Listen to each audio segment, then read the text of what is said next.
Hi everyone, this is Soul. This is another video, and today we have a special guest. We're gonna call him Handsome Gong. He runs No, a I was just YouTube. joking. Nope, Just say nope, too Gong. bad, too late, buddy. All right, This is fine. Handsome Gong, I like it. Handsome Gong. and he runs the a channel called Gongrongzong. And you can Small please channel. and please correct me on the pronunciation if I get that wrong. As he said, it's a kind of a smaller channel, but regardless of the size of the channel, it's about the spirit of the people that are behind it that make the channels and make the WoW community feel more alive. So welcome to the show, Handsome Gong. Thank you very much. So as I mentioned a little bit earlier in today's stream, we first started talking just I think it was like last week. Gong, you reached out to me about some of the struggles that we face as content creators, and we're going to get to that. But first, not many people, there probably aren't a lot of people that know about your channel. So let's at least get to know you first as a person. Like, how did you start? Tell us about yourself, like your World of Warcraft career and all that. Sure. Just a little bit about myself. So I started playing WoW in vanilla when I was but a very, very young boy. What do they call it in the US? Probably, I wouldn't say elementary school. No, it's what's the system? Elementary school, and then Yeah, after that like is... elementary school. That's like when you're about that starts at like 7 years old till about 11 or 12. Okay, then I did start playing WoW in elementary school then. Yeah, so I did start playing vanilla from then, and then I have played every expansion since then, but not like all the way. So as in not like there, I've taken certain breaks throughout the expansions. So yeah, I am what you like to call the like maybe an old school WoW player that knows exactly what it was like in vanilla all the way to today BFA, and you know, like around 1.5 years ago, I decided that I do want to try and make a career or a living out of what I love to do, which is playing video games.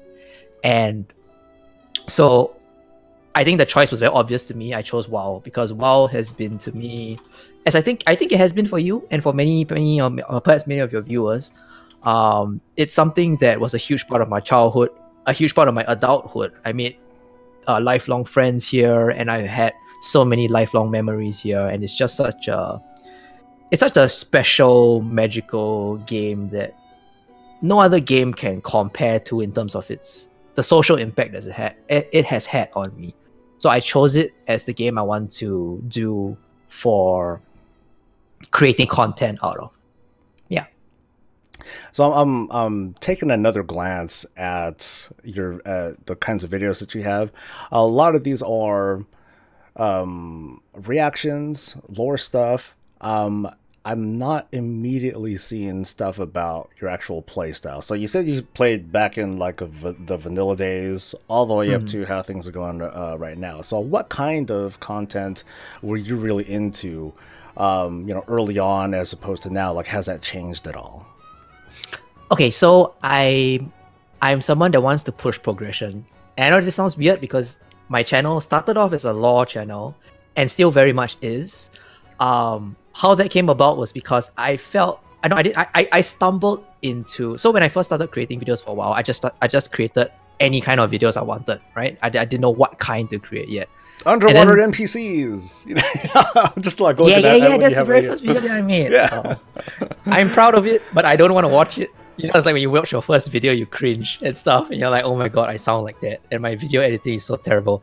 But yeah, so I created that when I first made the first few videos. The lore ones really started to pick up, and I think because at that point of time, very and still probably very few people actually do lore videos other than, of course, novel, right?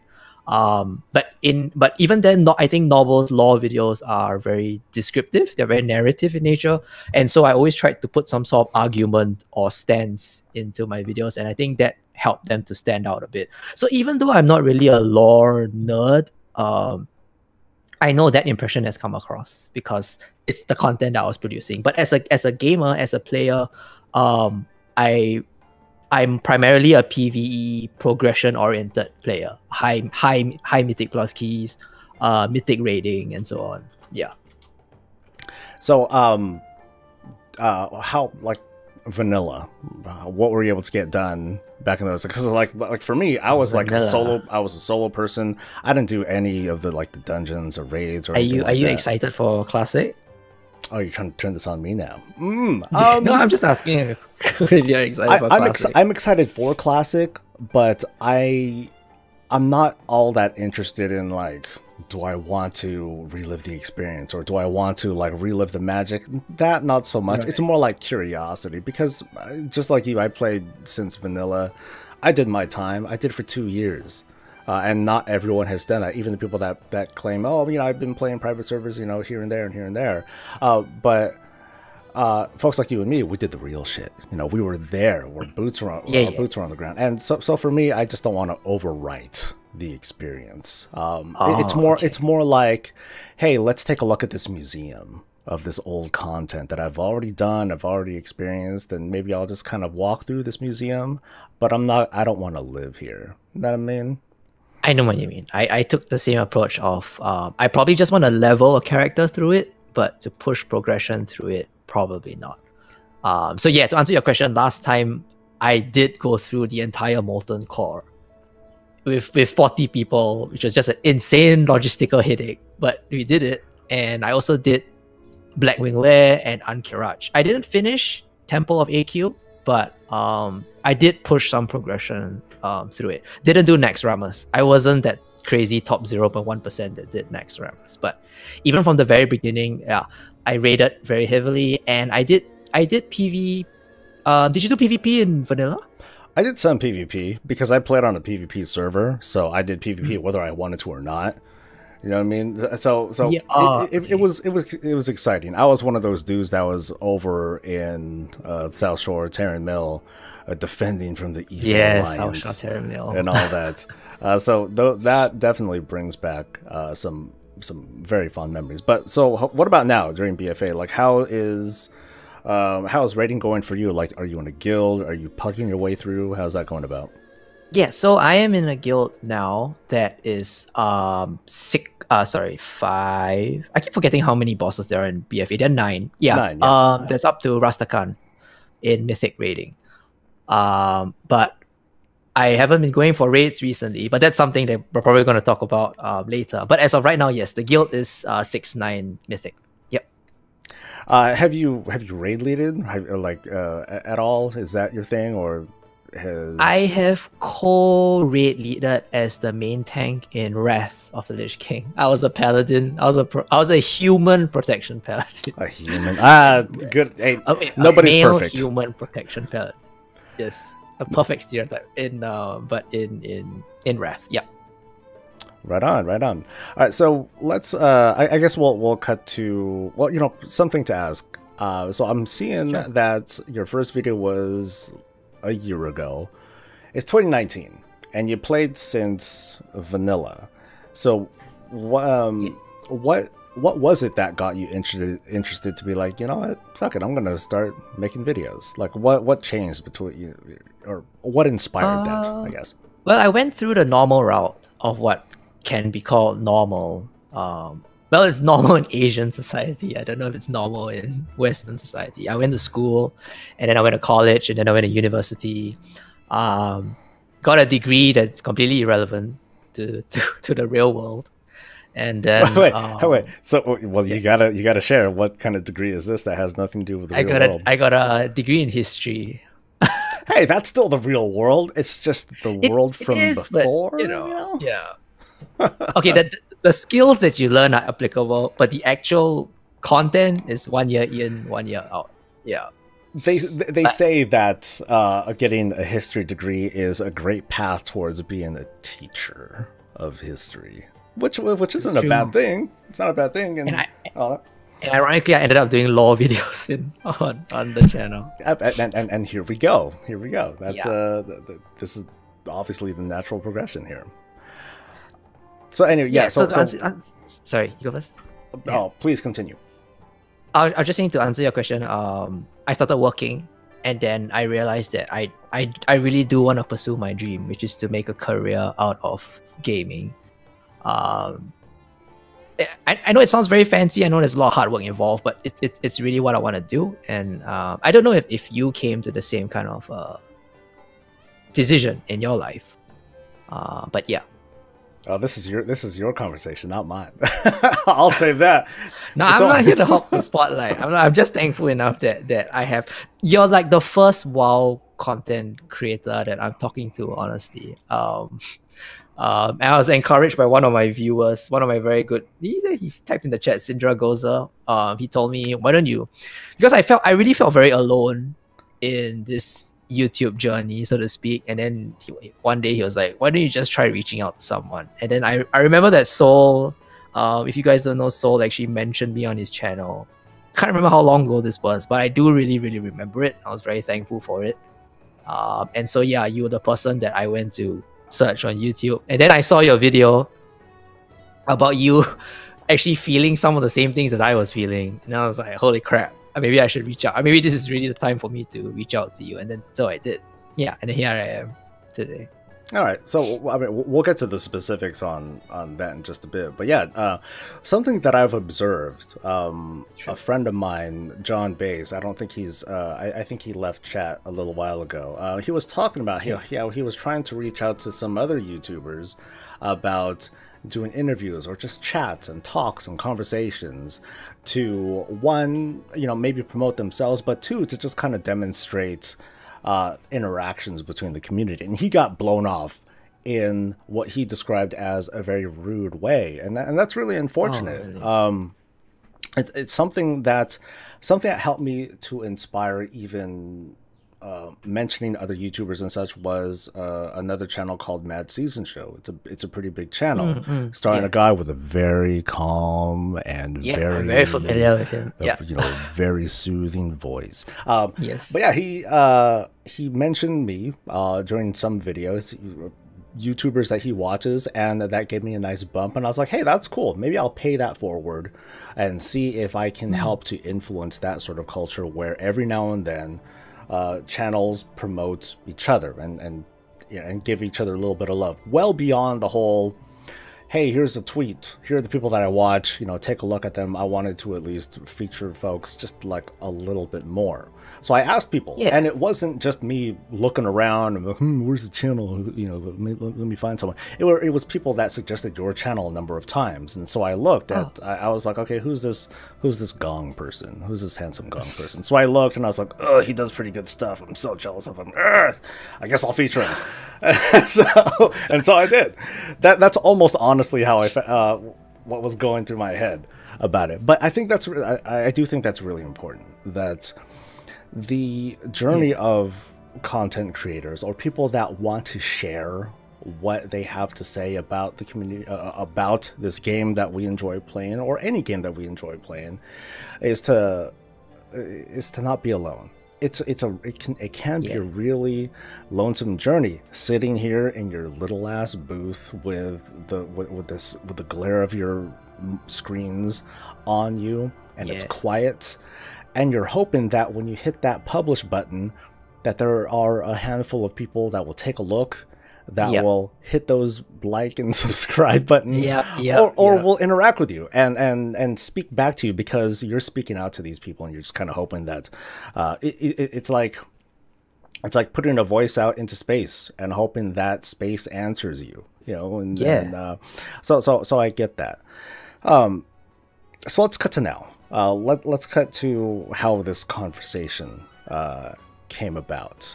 What is it these days that concerns you about not content creation yet, but let's talk about WoW. What about WoW and BFA specifically has you worried or concerned or pissed off?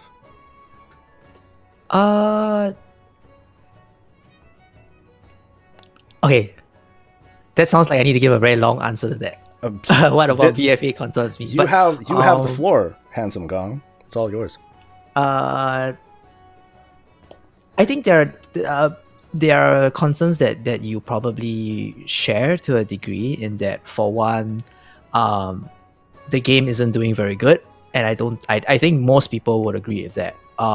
That being said, that doesn't mean that content creators cannot grow when the game they're supporting isn't doing good. So I'm not blaming the game whatsoever in its in the fact that it's in a bit of a slump now. The game has gone through slumps before. WOD was way worse than this. So at least I was there during WOD. It was I think it was worse than this. They are both pretty bad, but I think it was worse. So I think I like you had to decide at a certain stage, because I think, at least for me, I don't know for you, I was struggling very hard in trying to think of what kinds of content to make for WoW that WoW players would want to watch. The most dominating the most dominating forms of WoW content out there is the news channels, Bellular, TNE, these kind of channels that are able to pump out content non-stop, in terms of updating the population, the WoW population, or giving their opinion and views about that. And because I don't do those kinds of videos, it really limits what I could churn out. So it was either I do those kind of videos that require a lot of research, like the top 10 worst bosses in WoW and their history behind it. Are you trying to encroach on Haruma Red X? Don't do that. Oh, no. I'm not. I'm just giving forth examples. But like he does those kind of videos. Matt Season Show also does those kind of videos, and those kind of videos require a lot of research, which I was okay with doing, but I wasn't necessarily super interested in like making my channel a history textbook of WoW. And so on the other end, it was very difficult to do guide videos or so, because there are very, very prominent individuals in WoW that have been around for years, and they are the go-to people for each of their classes and specs. For example, like one example off the top of my head would be Bajira is the warrior guy. So I felt like it was difficult also to encroach upon this space because it was so monopolized by these big figures or so. And so that ended up with me trying to do lore videos that have some sort of argument and slant towards them. Like instead of the history of the Zandalari, I tried to make videos of like why you should pick the Zandalari, and I give you lore reasons of why you should pick the Zandalari. And that worked out, but I just kept feeling like I wasn't able to churn up enough content. And I'm sure as a content creator that the YouTube algorithm, and if you guys who are watching, you don't know, the YouTube algorithm favors channels that keep pushing out videos very regularly, maybe every other day or every day, over channels that produce one piece of very good quality content every week or maybe every 2 weeks. So there's all these things going through my head, and I was struggling very, very hard with, should I continue with this game that I love so much? But a lot of times, even myself, when I logged on to the game, I didn't feel like there was anything to do. There was just world quests. And other than the raiding that I was doing with the guild, other than logging on raiding nights, there wasn't very much to do in the game. And so I wasn't really having fun in the game. And then I was having difficulty trying to find content to create about it. And so I was reaching this stage where I really didn't know what to do. Sorry for the monologue, but yeah, I know I've been talking for a long time. Yeah. Like I said, this is your chance to talk and have a conversation about it. This isn't this isn't a place to, prove people wrong or anything like that, or to be argumentative. But I do want to follow up with that a little bit. So you're saying that these days there's not too much of a reason to log on. There's a lot of fun, and there's a lot of arguments that support that. Before though, you may have not felt that way. So what was it before that had you like really happy to log on? And I guess as another contrast, what was it about Warlords that made that expansion so unenjoyable for you, as you said? That's a great question. I would compare my experience to logging onto the game, as I think many people would, to 7.3.5, the patch that just came right before BFA, and that was one of the highlights of the expansion, where there were 1,000,001 things to do, and you truly felt like you felt great leveling up your alts because there were all the class halls to explore. You felt great trying to get all the artifact appearances. Then there was the mage tower to take on. There was the raid itself, and so. I know it's not a black and white comparison, but I think a lot of people have mentioned this before about BFA just being they prioritize excitement over fulfillment. BFA has become a slot machine where it's all about the Titan Forge mechanic and RNG, and it's not rewarding or fulfilling any longer. And so even though it has a lot of content, it does have a lot of content. BFA has a lot of content. The content itself doesn't feel as good. And like since you asked about Warlords of Draenor, I think the difference between Warlords of Draenor and BFA is that Warlords of Draenor had quantitatively very little content, but the quality was still there. It still makes sense to PvP because there was a PvP currency you could earn, and there were PvP vendors compared to the very haphazard PvP reward system that we have today. In Warlords of Draenor also, it felt rewarding to go out there and get gear and to do the raids and stuff like that. Whereas for today, the gear just drops like for free. You know, you just do a war front and they just give you a heroic level piece of gear. It's too easy and it becomes very unrewarding for that end of the spectrum of players who want to push progression. Like myself. So I think all this compounds together to basically create an experience in BFA where there's a lot of things to do, but you don't feel like doing any. You don't feel like doing any of them. Yeah, it's interesting because you talked about you specifically pointed out that at your band, at your end of playstyle, this is how you feel about it. I know that my brand of playstyle is different. I'm more casual. Like right now, tonight, we're going to be progressing on Heroic Jaina, and I hope that we get it, and we better get it, or else. But the concerns that I have, or the concerns that me and my team have, they're not entirely shared. Many of us do have issues with the current game as it is right now, but with regards to like PvP, there are issues with the reward system. But as for the gameplay, for me, it's been more exciting than it's ever been. I find this version of PvP to be much more exciting and fulfilling than, say, Legion PvP, where I would say like 5 battlegrounds total. And whereas here I'm like doing some arenas, I'm doing battlegrounds like almost every day, you know, and it feels cool doing it.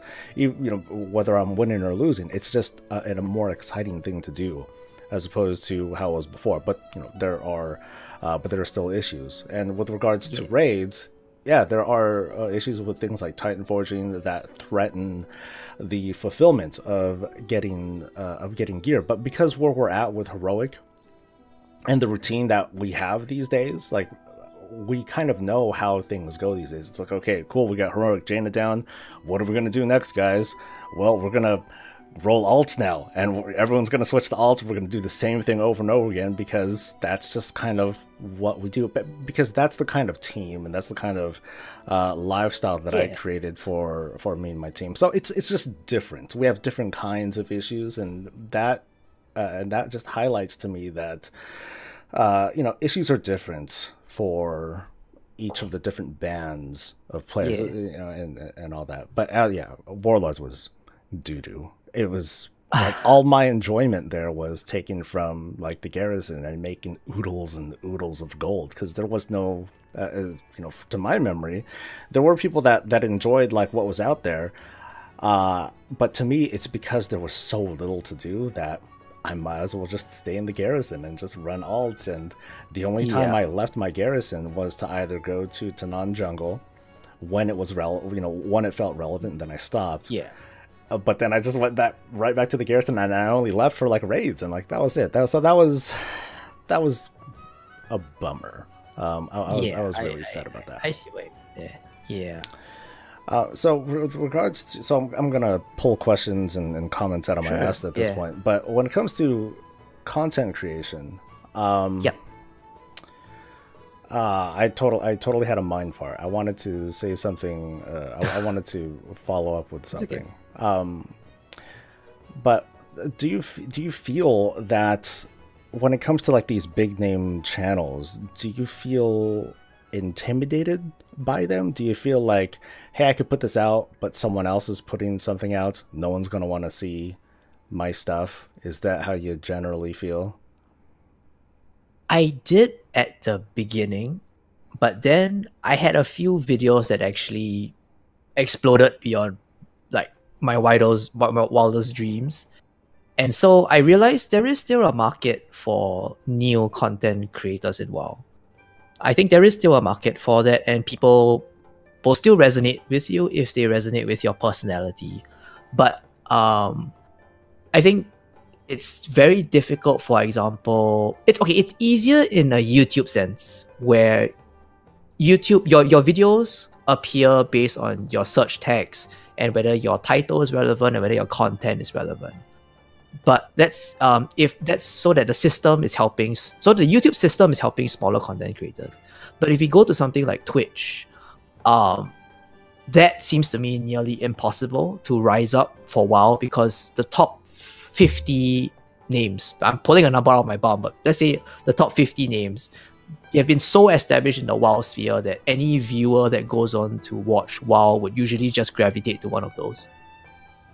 So yeah, for YouTube, I think it's still possible, and people have proven that it's possible. But for Twitch, it seems almost impossible for me, for Twitch per se. So yeah, I don't know. What do you think of that? It's tough because I consider myself to be like really low end in terms of the streaming game. I mean, it's not exactly me streaming WoW content. It's more like me streaming, me chatting with viewers. That's how it is more than anything. I just happen to be I just happen to have Warcraft stuff running in the background. So if anything, it might be even more effective for me to frame this more like a talk show than a WoW content show. One person who has been really blowing up is Mr. GM. He's been featured on the launcher a number of times, and all he does is he hosts certain things, such as I think what he has hosted on the launcher are Mythic and Taurus runs, just transmog runs. Hey, come on boys, let's go, let's do this, and he gets featured on there, and that is of course like a really big bump, and I think it's pretty much inevitable that he's going to hit partner pretty soon. That's nice, yeah. But as for breaking into the WoW space, in many ways you're right. I think the established channels, they're there, they've been there, and they just kind of do their thing. What draws people in from there isn't exactly 100% the content. A lot of it is the personality of the person that they're interacting with and hanging out with, and that in large ways is part of Asmongold's success, doing WoW. And at this point, like if he, like, I know that he's kind of taking a break from streaming at this point, but the moment he gets back in, he can stream whatever the heck he likes, and he's going to get tons of people to take a look at him, because it's not about, it's not entirely what he's playing, but it's him. So it's just it's a matter of time in establishing that fan base. I recall a very recent post from Ninja. He's some nobody that streams a game called Fork Knife or something like that. It's a small game. No one's heard of it. But he talked about what to do about, what tips for an early streamer. And his tip was to stream not so established games, relatively like small games, not WoW, not Fortnite. Don't put yourself in with the millions. Put yourself in with like the dozens, and then from there make yourself unique and try to earn fans that way. He didn't give too many details beyond that, aside from, hey, once you get like a couple of hundred subs, and I'm like, yeah, that's gonna be easy. Get a couple hundred subs, no problem, bro. Sheesh. But once you get to that point, then you start to branch off, and you'll lose a lot of those people, but you'll still have like a foundation to work with, and you can start building up from there, and then you move on to the next game and so on and so forth. So that's kind of the thing. You kind of leapfrog from one game to the next, and your destiny may not necessarily be I'm gonna stick with the same game forever and I'm gonna be successful. It's kind of like a normal job. I'm not quite sure how it works over in Asia these days, but here in the United States, depending on the kind of industry that you work with, you are most definitely going to jump from one job to the next, to the next, to the next. Yeah. It's very unlikely that you're going to stick with the same job for 20, 30 years and then retire.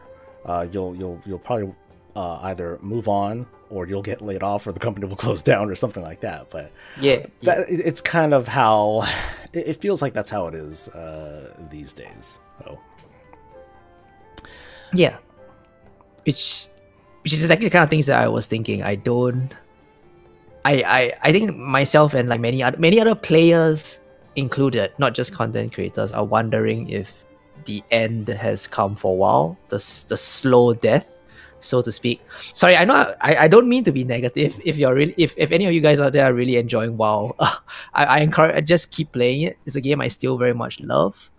But yeah, it's something that when you talk about changing jobs or so, I don't know if I had to consider very hard, like, is it time to change the game that I want to make content out of? Is 8.2 really going to be the miracle patch that fixes everything and brings back a very disenchanted fan base? You know, I had to ask myself these kinds of questions. Yeah. So let's get to the most present as of a couple weeks ago. Yeah, well, actually, shoot, as of this week, it looks like you moved on. You started posting new content on your YouTube channel. Something called Division 2. It's Division 2. So what had you move on to this particular game? It's an amazing game. Division 2. I know it's a shooter game. It doesn't really have that connection with WoW, but it's a shooter RPG kind of game that is loot focused, dungeon focused. Okay, it's a lot like, have you played games like Borderlands or Destiny or those kind of games? Well, yeah, Borderlands, it's absolutely. Not, Borderlands, you played it? Yeah, it's a lot like a super multiplayer Borderlands kind of game, and the game is so fun. I'm having so much fun playing it, and a lot of other people are. It has had raving reviews since it came out, and I just can't seem to feel the same way about WoW. And it's a very heart-wrenching thing for me to say because I love the game so much, WoW. But most days I log on and I have nothing to do.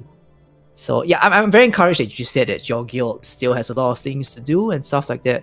But I think myself and a lot of other players, when we log on, we basically have nothing to do.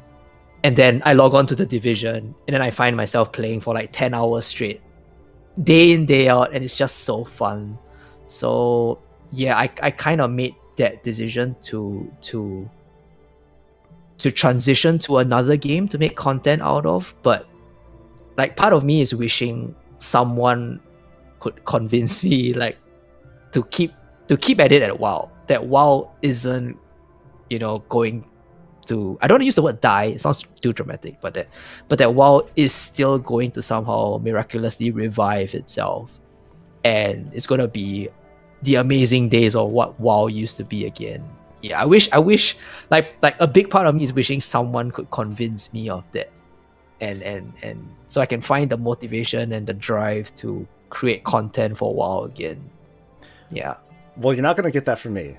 I mean, because I'm not going to try and convince you or anybody, hey, this is why you should play WoW, because that would be tantamount to some of the less less civil accusations of me being like a WoW shill or a Blizzard cuck or whatever like that. So I'm not going to convince you why you should keep playing. The worst thing to do is for you to force yourself to keep playing, for me to try to sell you or force you to play, or to even try to convince yourself or ask someone to sell you as to why you should. The only thing that I would encourage for you, handsome Gong, is to continue to seek happiness. And if that leads you to other paths, then great, because that's going to reflect on how you create content. If you feel like you're pushing, if you feel like you're forcing yourself to put out content for a game that you're not really feeling it with anymore, that energy is noticed, even if you try to lie your way through it. Yeah, that's true. I've been accused of that at times. I think that people are wrong, because I still enjoy the game just the way that I used to many years ago. It's just that these days my time is separated between playing the game. You know, one is consuming the game and the other is creating content for the game. So I'm fine. But as for you, part of it is a matter of finding your steps. So like if you do want to try to stay in WoW, but you're not quite sure because you're not feeling it with certain parts of the content, part of it, part of WoW is that it's a big ass game. There's a shitload of stuff to do. Some things that you might feel that you're not very interested in might suddenly spark a little bit of, this is kind of cool. Maybe and this is something that I have an opinion on, and I can say something about this.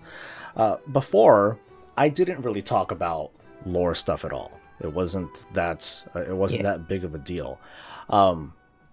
But then I started to like notice things on like PTRs and stuff, little developments. And one thing that especially blew up was shortly after BlizzCon of 2017, when they first announced BFA. It's like, ooh, here's the tree, and now here's the tree burning, and now here's Sylvanas down over there.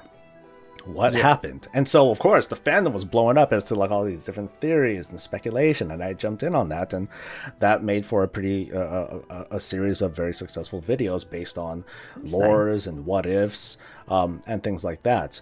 And that kind of trend has continued when it comes to reactions from things that you see on the PTR, which is cool. But at the same time, it also sparks a different kind of conversation too. Something that I dance around, but I don't really confront head on yet. I don't think I'm ready to piss that many people off, because I feel, I'm totally talking about me now, but oh well. No, it's fine. Thanks. I hope. No, I do. No, sorry. If I can just very abruptly interrupt you here, I do want to hear your point of view, because, like, I wasn't asking you to convince me to come back, but I wanted to see why, and if you could share why you decided to stick with it after going through that same kind of process that I had to go through, of whether you weren't sure how to. Correct me if I'm wrong, because I may be interpreting your video wrongly. You weren't really sure how to go about proceeding from that stage onwards with your content.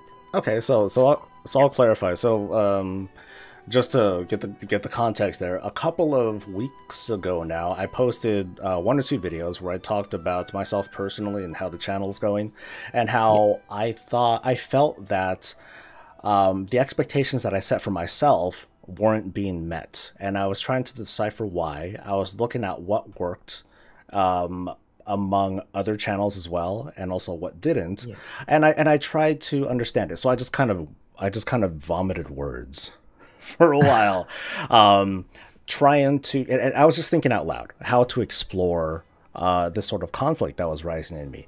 My interest in doing content creation and in the game itself, that hasn't changed. I still enjoy the game. There's still things that I am excited about it. I just wasn't quite sure how I should balance all these different things that I can do, and what I should do for the sake of keeping the channel going and getting people excited to watch things. So eventually, I decided, okay, I'll make like little adjustments here. I will like my other kind of persona, Bob. Like, I'm going to bring him back, because there's a lot of people that are we're a really big fan of Bob. Yay. There are people that are a big fan of that. People people have been asking, hey, talk about your experience as a class, as a protection palette again. We missed that. So a lot of it wasn't just introspective. Part of why I did that video was to, one, get a little bit of positive energy from people, because that always helps, and to also, more importantly, get input. I wanted to hear from people what they like, what they don't like, and from there, I would make small pivots here and there. I don't want to necessarily change and simply work for the audience, but I wanted to at least hear from people, like, what, you know, a little bit more on what works, what doesn't work, and so on. So talking about lore stuff has been pretty exciting. Part of the concern there also comes from some of these bigger publications like Wowhead and some of the content creators that revolve around them, like Talias and Inevitale, who's a great channel. One of the concerns that I have about those kinds of scenes and the community that reacts to them is that they sort of control the news these days. They dominate. It's like WoW runs off of a 24-hour news cycle, where Wowhead is constantly pumping out a little something here, a little something there. They totally dissect what it is, what's coming in the PTR, from the number changes to even like the lore bits. And Peculia, the site admin for Wowhead, will offer opinion pieces. You know, this is what I think about the lore. Let's get Novel in here. Let's have him dissect some of this lore. Let's all speculate together. And I feel that these big publications and big channels, and I'm a part of this too, that we deconstruct the game so much that there's no mystery left. That the people that are consuming people that are consuming WoW content, they're not doing it from in-game. They're not waiting for it to go live. They look and see what I have to say about it, what Wowhead has to say about it, and so on and so forth, and they'll judge. They'll be like, okay, cool, this is my consumption. I don't need to play the game anymore. This sucks. This lore is stupid, bad writing, you know, and that sort of thing. So that concerns me a little bit, and I don't really know how to get away from that, unless Blizzard was to do like really drastic things, like going back to private betas. Like, should that be a thing again? Should PTR testing just be really closed environments where all it is you log in, there's a target dummy, here's what we want you to test, players, test out these trinkets and gears and set bonuses or Azerite traits or whatever, and have at it. Is that the way that we should go about things? Should we preserve the mystery of WoW again? Because right now there is no mystery. You can look everything up, and that sort of concerns me. So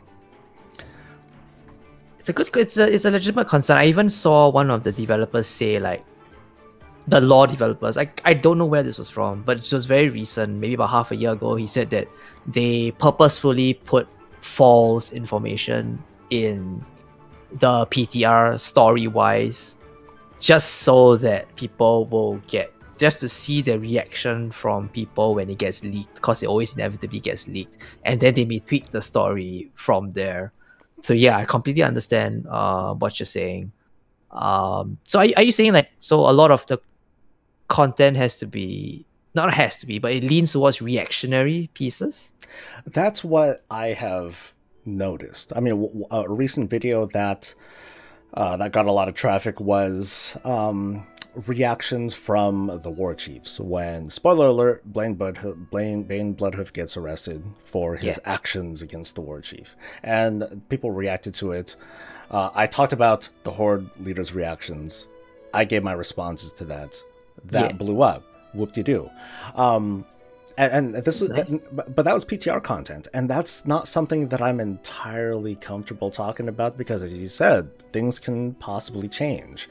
The one thing that at least comes off the top of my head that stands out is when they said that when there were certain lines that Wowhead data mined that said Illidan is the jailer of Sargeras.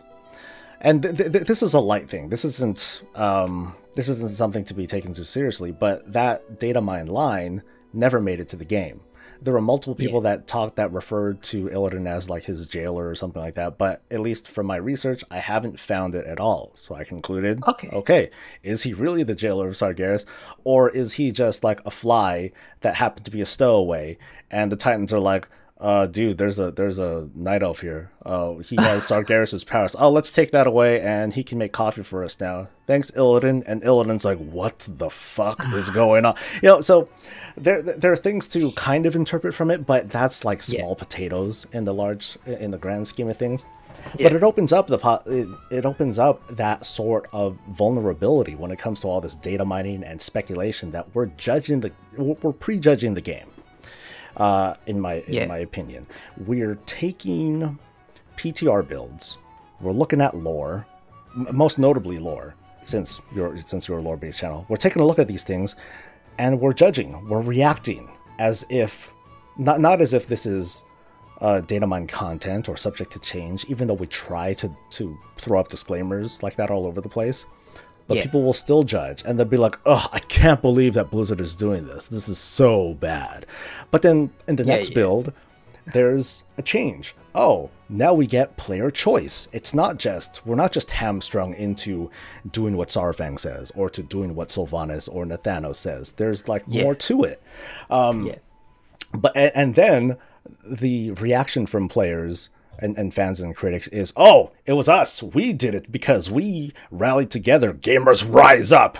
And we instigated this change. But we don't entirely know that. Maybe we don't know for sure whether it was a reactionary thing from Blizzard, which would be a cool thing, or if it was just something that they were going to do anyway. It just didn't make it into the build. And players are just patting themselves on the back for it. Oh, we're so good at this, when that's not really the case. So I know what you mean.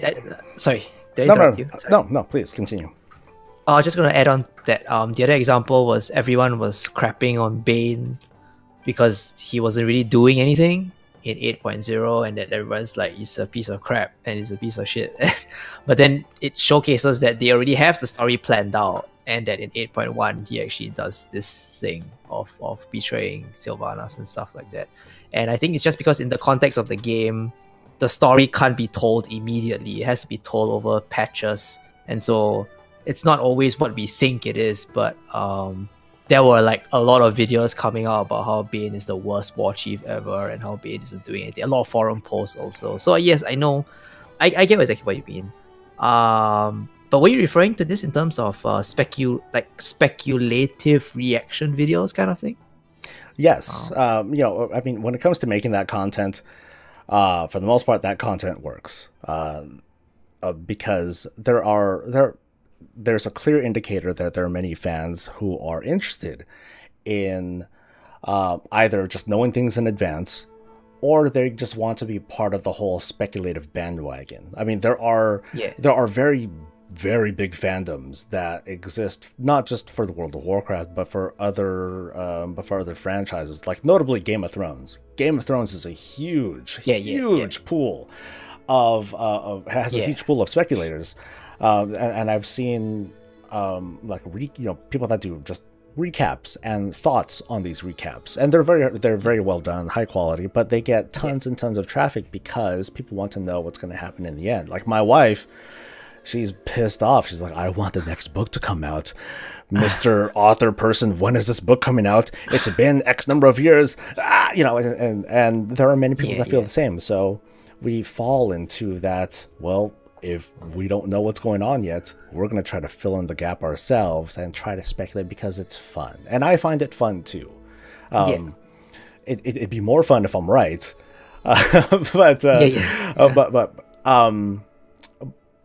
But part of why this I'm trying to segue here a little bit, but part of why we come into these speculative pieces is because arguably BFA is the most story-driven expansion in World of Warcraft's history, because you have this overarching story that's continuing throughout the entire process.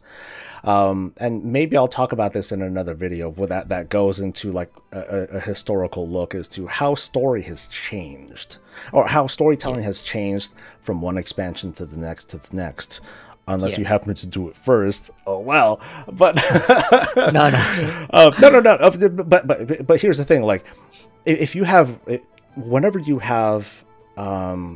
see something, you see an interpretation of like lore or whatnot, but your interpretation is different.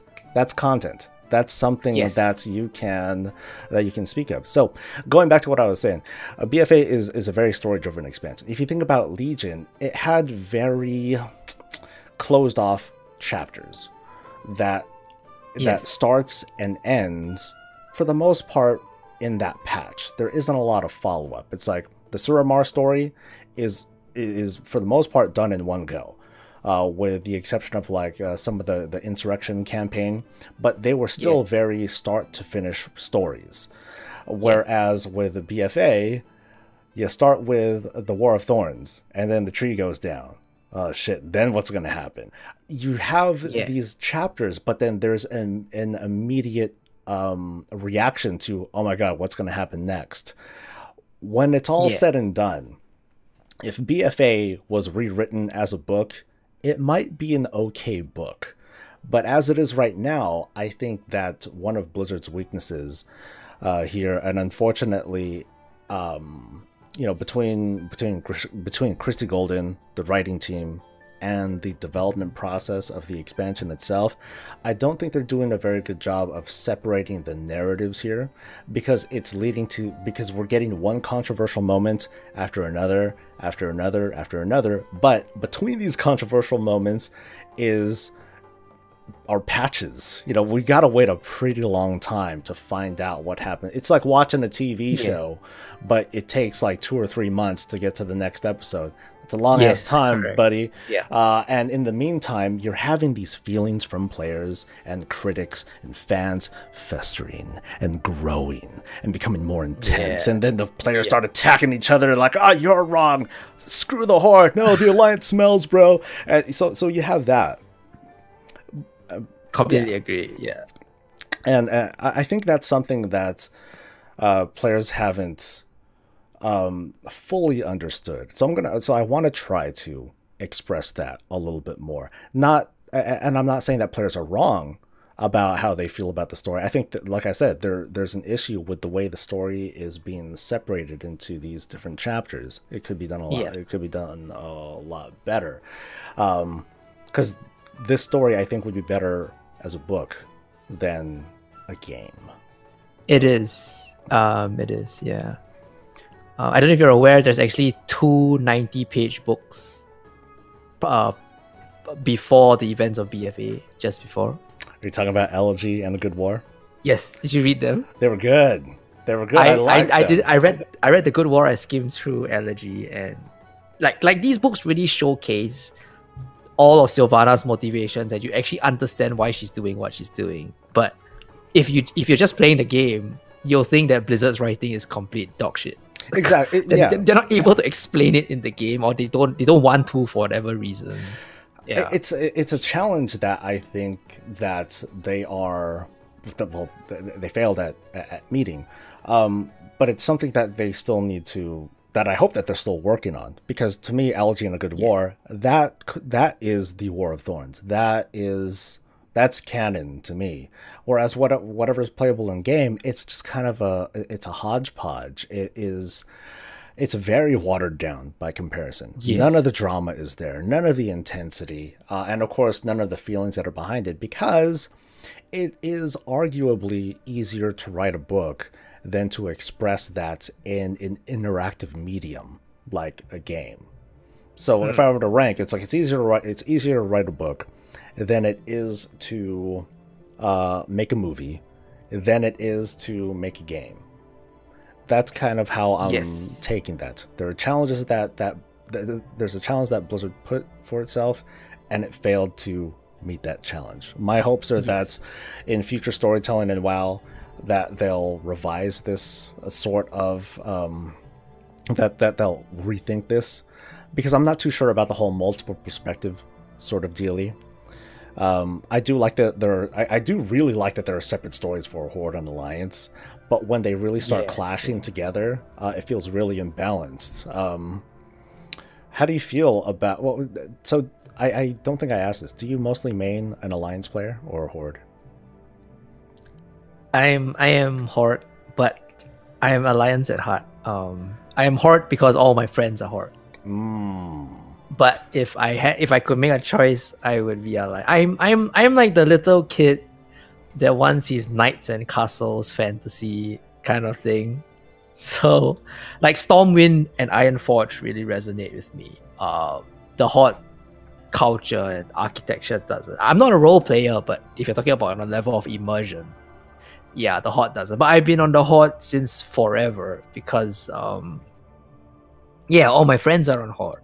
So okay, yeah. So so you maybe you'll understand when I say this, but doesn't it feel that there's a lot more going on with the Horde than there is with the Alliance?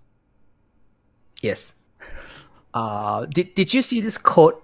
I can't remember where it's from, but it's an official quote from an interview where they said that the Alliance is like a big family. The Alliance leaders are like a big family. They will have their disagreements, but they will never betray one another. I have not heard that. Yes, it's an official statement. I'll try and find it for you, but okay. It was, and I shared it with all my Discord people and everything. But it's officially stated that the direction of the Alliance is the they might have arguments, but their relationships will never crumble. Whereas it's the opposite for the Horde. So yes, what you just said, I do very much agree that there are a lot more deeper storylines going on in the Horde than the Alliance. Like when Tyrande said those things to Anduin about Darkshore, I thought at least something would happen, but it literally just ended there.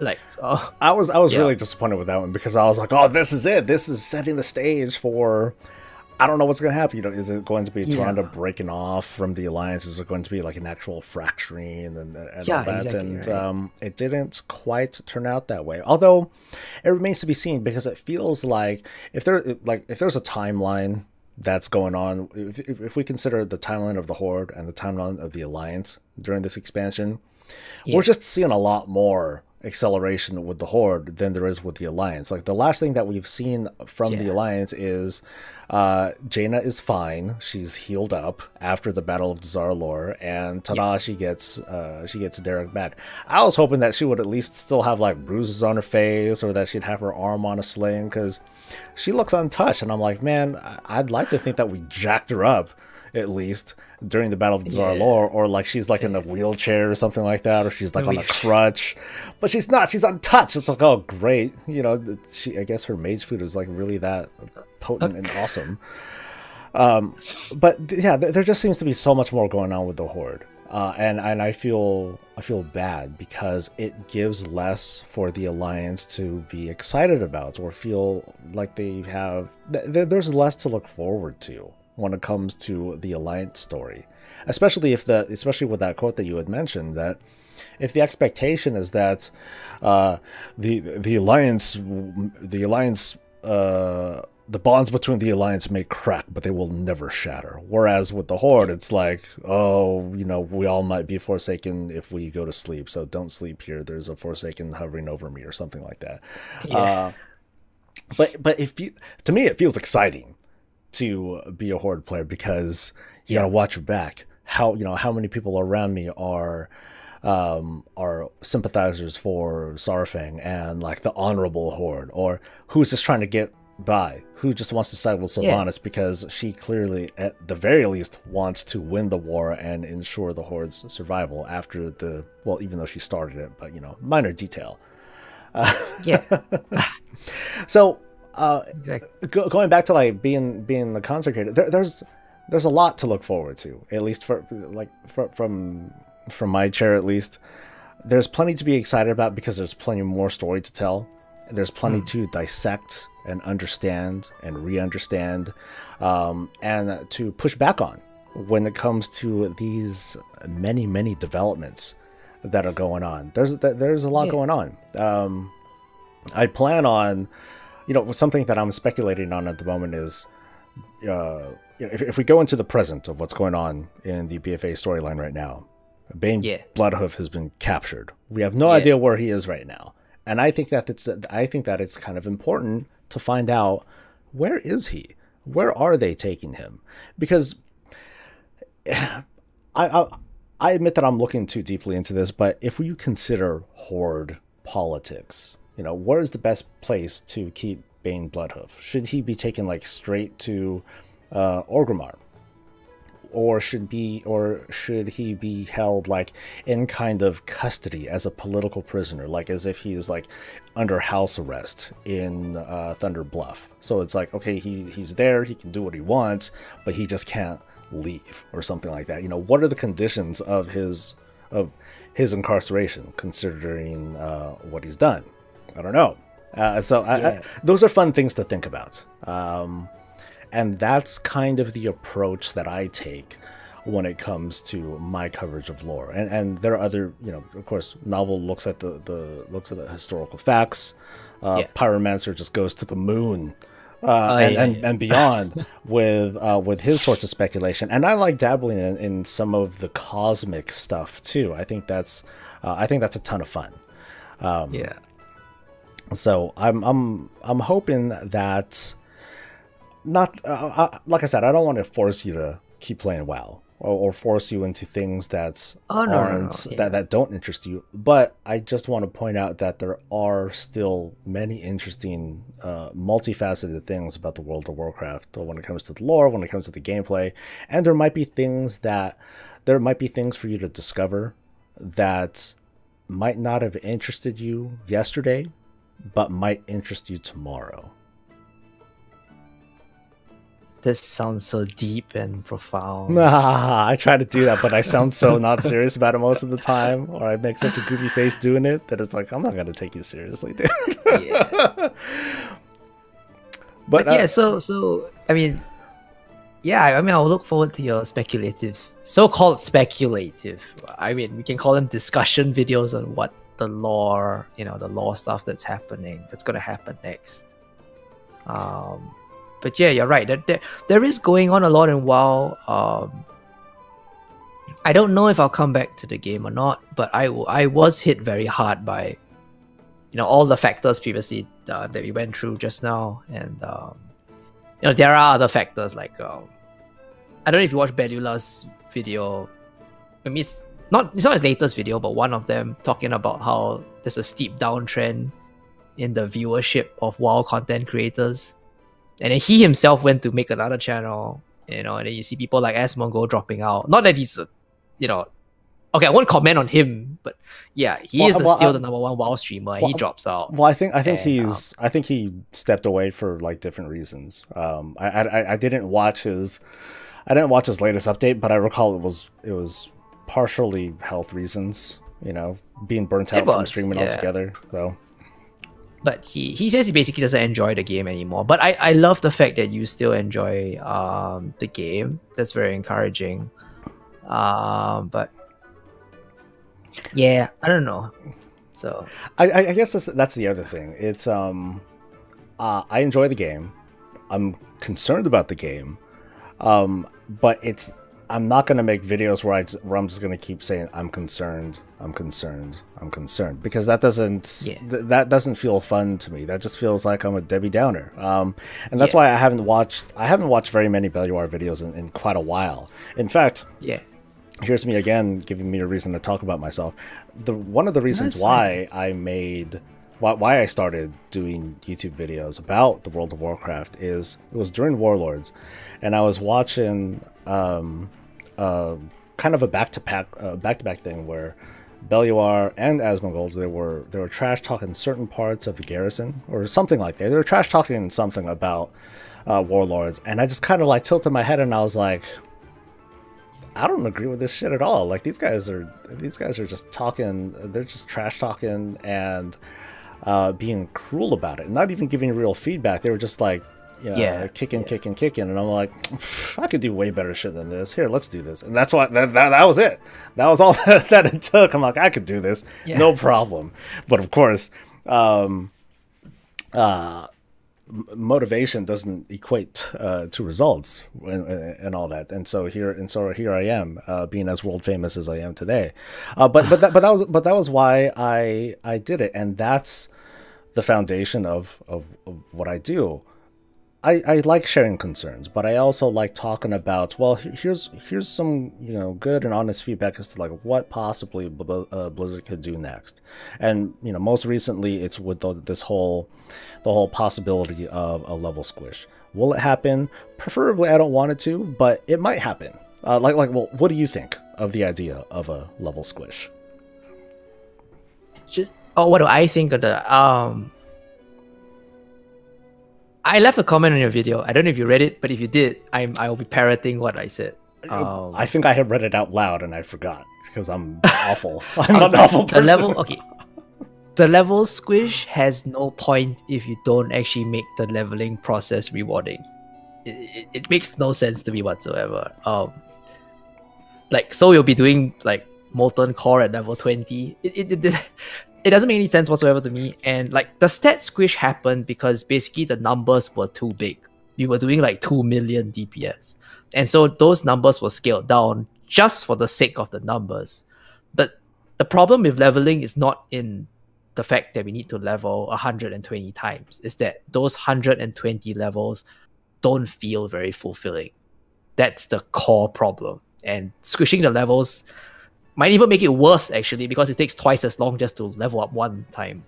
Yeah. For the most part, for the most part, I agree. Like, and I'm going to be talking about this during tomorrow's roundup because there's not a lot of news going on. So I'm like, screw it. I'll just keep following up with. I'm going to ride this level squish thing. I'm going to ride the views and follow it up with a different spin. It's like, well, I'm not fond of a level squish, but if it were to happen, this is how I would this is how I would prefer it to go. So, so that's kind of my thing. I love armchair development. I love trying to dream up systems and trying to figure out ways that will make the game that I love a game that I'll continue to love because of small changes, small deviations, things that that the WoW team can do better, such as handling a level squish properly, such as doing a better job of creating a good narrative flow from patch to patch, from this story arc to this story arc, and have it make sense, to class progression, to how to handle loot and stats and all that stuff. Those things are fun to me, and that's why I said earlier to you, seek fun, seek things that make you happy, because that definitely reflects on the energy that you put into the work that you do, as opposed to just kind of phoning it in. It's like, well, it's Thursday, I better get to the thing that I said that I was gonna do every week. Oh boy. And sometimes you sound like Asmon. What was that? You sound like Asmon Gold. Oh, was I? Well, yeah. As in, you didn't sound like him, but that was how he was treating his WoW streams. I gotcha. I kind of feel it. Yeah. No. I mean, to be honest, I wake up, I do my morning thing, and then I get on because I'm excited to say hi to some of the folks on stream. Like, hi guys on stream. I'm excited to do that. I'm excited to not exactly do the same thing that I always do in WoW, but I'm excited to what kind of story can I make for myself today? What kind of battleground adventure am I going to have? What kind of stupid shit is going to occur, and all that. That's nice.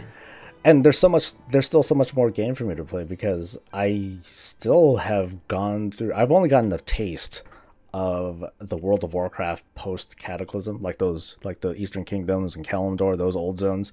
I've only gone through like a small fraction of them. There's still so many more for me to do. I still haven't leveled up a Alliance character through Cool Tears and Zandalar, so I know very little of that story. I know maybe like a third of the Alliance story on that end.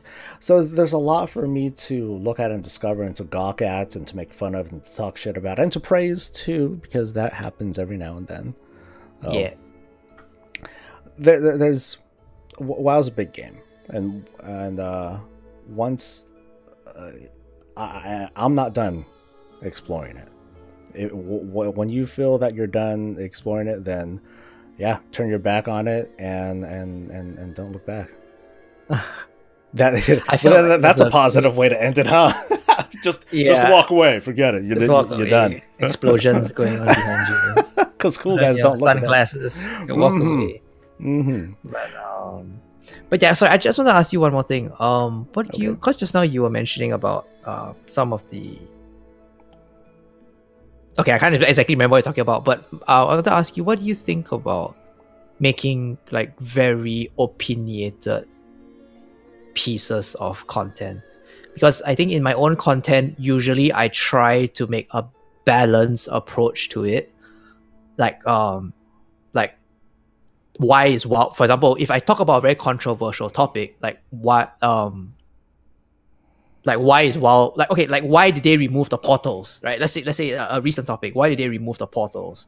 Usually I would try to make a very balanced point of view in that on one hand, they do want to increase like the RPG-ness of WoW. That's why they removed the portals. And then on the other hand, they shouldn't have, because it was already there and it's a transmog run kind of convenience for people. But for some reason, I have this feeling that people don't want to hear a proper balanced viewpoint. They want someone to come out and say, this is utter crap. And then their whole video is talking about why the removal of portals is crap. You know what I mean? When there's actually a legitimate reason why the portals were removed. And I think it feels like very opinionated pieces get more attention and would help to boost yourself up as a content creator. I might be wrong. I'm happy to hear your opinion on this. But yeah, it seems that taking a very hard stance one way or the other, even though a lot of people disagree with you, would help. Just from my own personal experience, one of my videos that blew up very big was a video where I stated why high elves shouldn't be a thing. And I knew the moment I made that video, it was going to like shit was gonna hit the fan. But when I did that, it got and I did that very, very early on when I had like only maybe 1,000 subscribers, and within 24 hours it got like 30,000 views. So I don't know, what do you think about making very, very opinionated stuff? When it comes to that, you gotta be, when you make controversial-ish kinds of videos, you gotta prepare for the controversy. Even doing, like, when I made, heck, just this recent video this week, when I talked about, no, I don't want there to be an item level squish, that would be considered controversial. And I did that. I did it on purpose. I thumbnailed it on purpose, with a big red no and all that stuff, because I wanted to invite conversation. But it's kind of a double-edged sword though, because oftentimes you're going to be told, no, you're wrong, it's going to be in there anyway, and so on and so forth. So you just need to be prepared for something like that. When it comes to trying to be balanced, that's the one thing that I struggle most as a content creator, because I do try to be balanced, and because that's not because I'm trying to be balanced, but because it's my nature. I can't help it. I have to try and be one-sided about a topic, because I have a natural affinity to try to look out and try to see, or look at understanding of the other views. So what happens whenever I create those kinds of videos is that I'll pull in like the worst of both worlds most of the time, where I'll get comments saying, well, you're obviously wrong about such and such, and they'll refuse to even look at the other side of things. And another large audience will say, God, Soul, you're not even trying to take a proper stance on anything. You're not even giving your opinion. It's like, and I'm accused of not caring. And that's one of the few things that actually offends me a little bit when it comes to like those sorts of comments, because it's like, no, I'm like, these are my honest thoughts. I'm actually torn, I'm not even, it's not that I'm torn between these two things, but I want to express these, I want to express these views, because I think that knowing how people are taking one side over the other is important. So like tomorrow, or the other day I made a video about about why I think personally why level scaling shouldn't be a thing. Tomorrow I'm going to do another video where I talk about, well, despite how I feel it's probably going to be a thing, so let's talk about how it's going to work. I'm not quite sure how people are going to take that. There might be a good number of people that will say, yeah, but I thought you didn't want it in there. Now you're talking about why, how it'll work. Lol. This guy obviously has no legs to stand on. He doesn't take any, he doesn't feel passionate about the game, which is anything but true. So it's tough to do, but I think the biggest draw from those kinds of videos is that it's an up to the minute sort of thing, such as High Elves. Ian made that pretty controversial statement. Hey, you want to play a blonde, beautiful elf person? The Horde is waiting for you. Oh, when I heard that, I was like, oh, this is going to be memed so bad. And sure enough, it was. But I had things to say about it too. I talked about, I'm trying to remember now. I talked about why they are not a thing currently, but I talked about how they can be a thing in the future. People did not like that. They're like, no, they should have been here yesterday, and all that. And I'm like, okay, that's cool. It's cool that you feel that way, but you can't change what happened yesterday. Let's talk about the future. And some people were able to get that. They're like, hey, that is kind of cool. It would be cool to see. What did I say? I said that High Elves may come into the Alliance. They may. They may come in, but they're going to look different. They're going to feel more rugged because they're not dependent on arcane, or they're not dependent on magic like they used to be. So they're like a little bit rougher and tougher than the slender elves of Silvermoon or something like that. And people did not like that. They're like, no, you're not going to disturb my class fantasy soul. It's going to be like this and this and this. They're going to look just like how they look in the Mage Quarter, over in Stormwind, over in Dalaran, and that's it. You can't change my views. I'm like, I'm not trying to change your views. I'm just sharing mine, okay? Get over it. People want to hear their own views being legitimized. They prefer an echo chamber. That's the idea, and that's one of the foundations is for my channel too. I'm not going to tell you what you want to hear. I'm going to share how I feel about things, and I'd love to discuss it, but I'm not going to pander to a certain audience. There just may be occasions where my views just align with yours, but that's purely by coincidence. Everything that I say about the game and how I feel about it is the honest truth, and part of that honest truth is that I feel conflicted.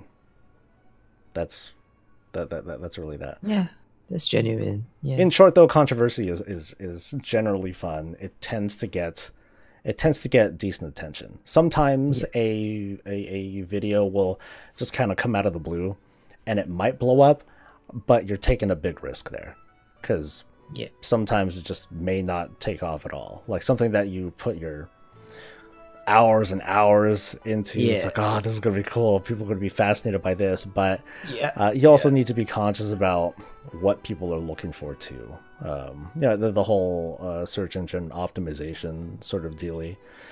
Find out what people are looking to learn more about, and try to ride that, because looking at that, it lasts for like a couple days maybe, but then it falls off really quick, so you just gotta stay on top of it. Like the whole thing about Preach and getting banned and all that stuff that lasted a few days, probably over already. That might be over. I mean, I might talk about that like a tiny bit more.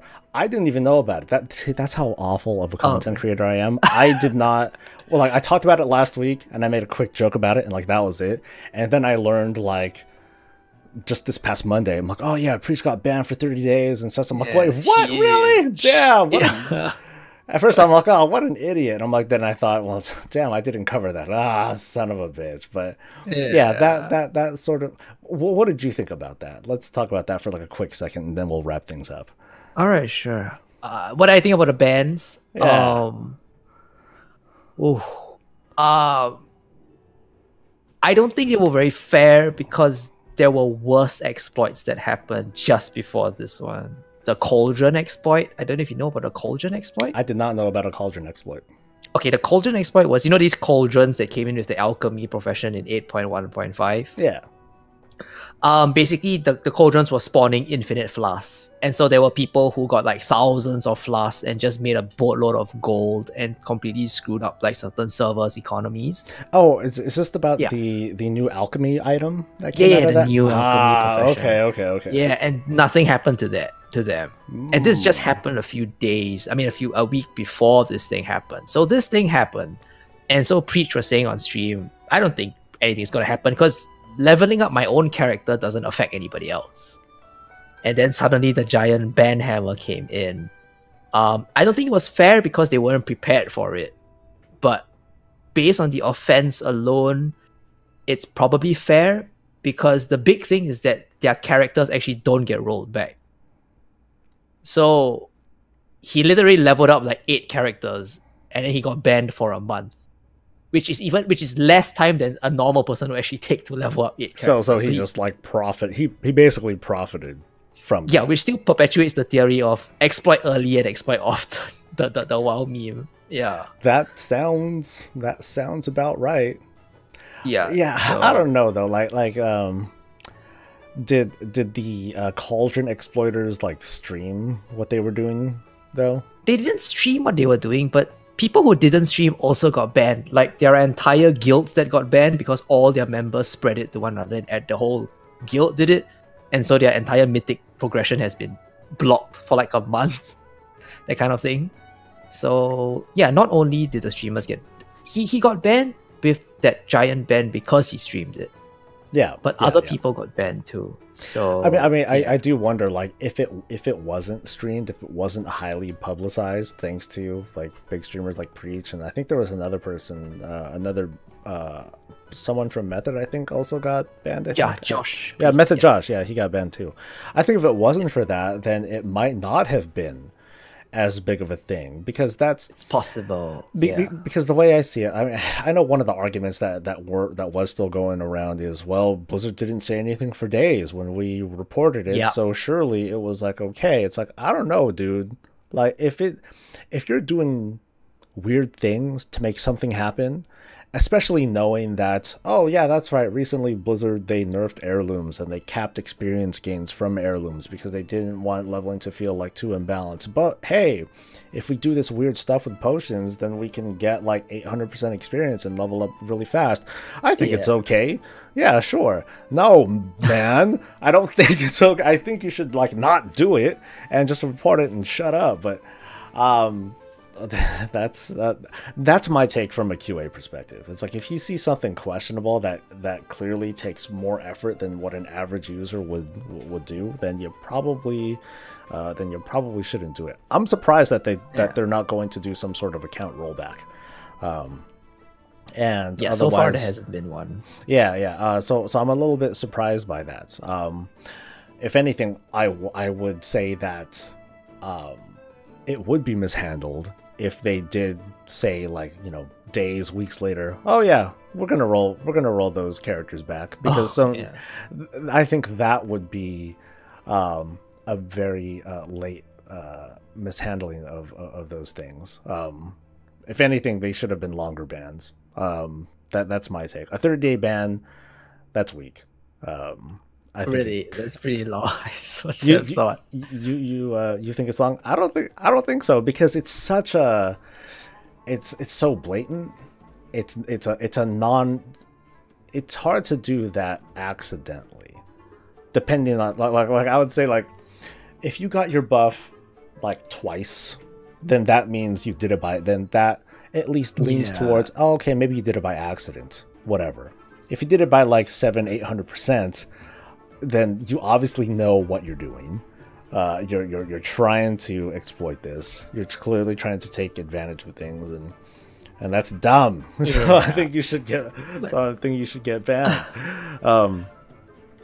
I think it's probably a combination of factors. The one, like you said, Preach did try for 2 days straight to ask them, and they gave no response whatsoever whether this was okay. And also that there was nothing to indicate that a ban was coming, because previously people didn't get banned. And also the fact that these are probably two of their biggest WoW live streamers, then it is harmful to the company for them not to be streaming their game, right? Yeah. So all these factors combined, they said, okay, 30 days is enough to teach them a lesson. Something like that. Maybe. I'm speculating. I don't know. No, that might be right. I mean, I guess the best thing Blizzard could have done would have been not to say, yes, it's a bug, don't do it, or to say no. Of course, they're not going to say no.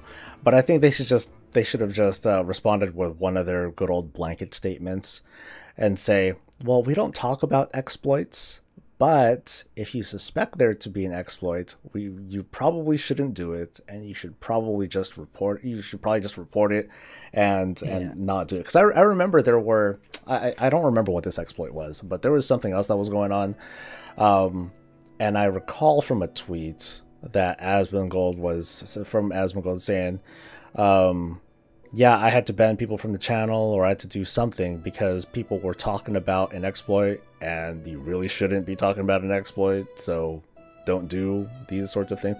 It's a demonstration of responsibility that I think people were trying to sidestep in this. It's like Blizzard needs to tell me that something is wrong, Blizzard has to tell me that it's wrong, and if they don't tell me that it's wrong, then it's right. I don't think that's the best. I don't think that's the best practice. I see where you're coming from. Yeah, I see where you're coming from. Yeah, especially from a QA perspective. Like people that ask me, it's like, well, would you have made a statement? No, I wouldn't have made a statement. From my expertise in QA, you don't talk about exploits until the exploit has been quashed. Then you can talk about it. Okay, I know what you mean. Yeah, I know what you mean. It is a little weird that Blizzard still hasn't talked about it, but I don't think they're under any obligation to either. Aside from saying, yeah, people got banned, suck it. But shoot, it is what time is it over there now? It is like 1 something now over 2 where you're at. It's 2 a.m. Oh man. Well, let's go ahead and wrap things up. What do you have? What's going on in your content creation life these days? Let's leave off with that. Get people to come over to your channel and check you out. What's going on? Okay, so I made the decision to step away from WoW. It's judging on I'll judge on what's coming on 8.2, but it's 99% most probably temporary, and I think it's like what you said. I just wasn't really enjoying the game that much, and so it was difficult to make content because of that.